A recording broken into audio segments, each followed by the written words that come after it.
There are 10,000 sightings each year in America, and it's been this way since the dawn of time. The year is 1947. Kenneth Arnold saw a group of objects overtake his plane near Mount Rainier in Washington, at speeds that were unreachable by the standards of their time. The United States government has revised its statement about the Roswell crash multiple times throughout the decades. This did not slow down the UFO activity or the sightings. In 1948, the Air Force started the investigation into these reports. This was called Project Sign in 1949, then it was renamed Project Grudge in 1951. It became Project Blue Book in 1952, which is the longest official investigation into the UFO phenomenon today. Project Blue Book's headquarters were stationed at Wright-Patterson Air Force Base in Dayton, Ohio. Between 1952 and 1969, Project Blue Book had over 12,000 sightings and/or reported events. The man responsible for reviewing and classifying these events was Allen Hynek, an astronomer at Northwestern University. That was until they officially closed Project Blue Book. If not for this man's efforts, we would not have a definite indication of the presence of the UFO phenomenon. Allen Hynek founded the Center for UFO Studies, which is located in Chicago, Illinois.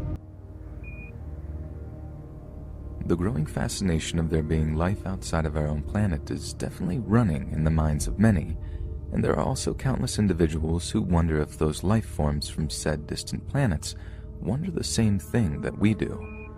However, what enacted this large obsession on a worldwide scale as it is today? Well, although countless UFOs and USOs have been sighted throughout the world since the early ages of man, thousands of encounters have been reported throughout the world to present day. These next stories are only a sample of this ever-unfolding phenomenon. My name is Marcus. Nicholas reached out to me a little over 2 weeks ago about a student documentary he was creating about UFO activity in our area. But, before I talk about the events of that night, I want to give you a little background on the town I live in. My town is a small town where everything shuts down around 11 p.m. and becomes a virtual ghost town. That night started like any other night. I got off around 11 p.m., it was a relatively cool night, so I decided to take Gravestone Road. There are only 2 ways home from my job, one is a more direct route. The other goes through the countryside and past the Gravestone Road.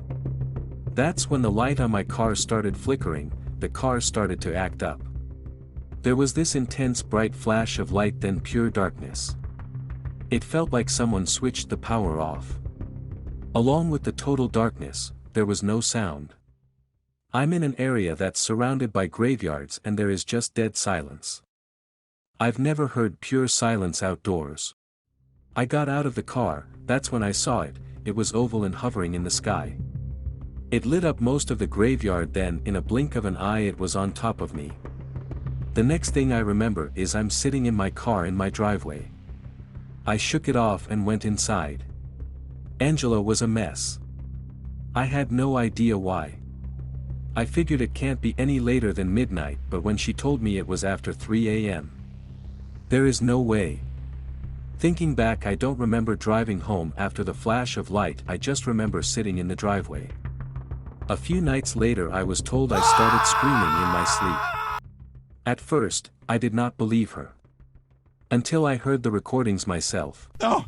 No! No! It got so bad we went to see a sleep specialist. The doctors ran a battery of tests and found that I showed a significant increase in brain wave activity when I'm about to hit REM sleep cycles. With meds, the activity faded over time. Saying that, I still awake in a panic state, completely covered in sweat every so often.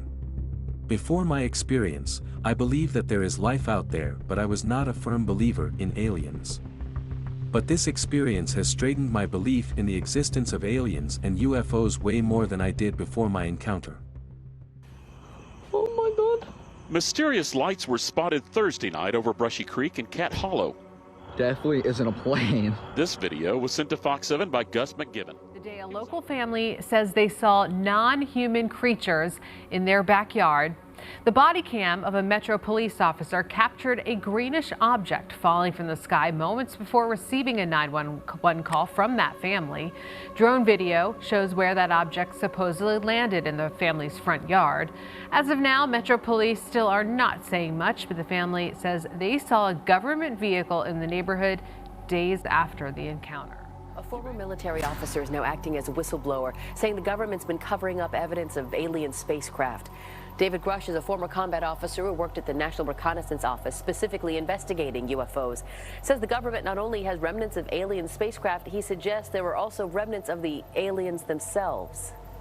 Do we have bodies? Do we have species of Well, non-human? naturally, when you recover something that's either landed or crashed, sometimes you encounter dead pilots. And believe it or not, as fantastical as that sounds, it's true.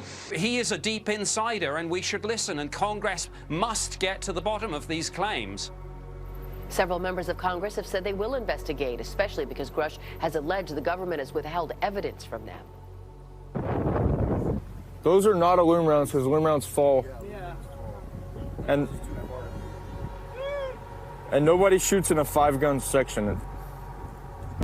There's more lights around it. No, this is fucking weird. We got UFOs outside. Now, Jeremy Corbell and the co-host of the podcast Weaponized, George Knapp, say they have been looking into this since 2021. There's another image right there. He says, according to reports from witnesses, the whole thing only lasted about 10 minutes, from 8:20 when it appeared to 8:30 when it blinked out. According to Corbell, it was seen by more than 50 people, many of them Marines at Camp Wilson, who captured those images, but they just couldn't explain what they saw. Every day, more and more reports of sightings are being filed with our government. Now we must ask ourselves, is it really a hoax? Are we truly alone down here? It is up to each individual to make that decision for themselves. Thank you and good night.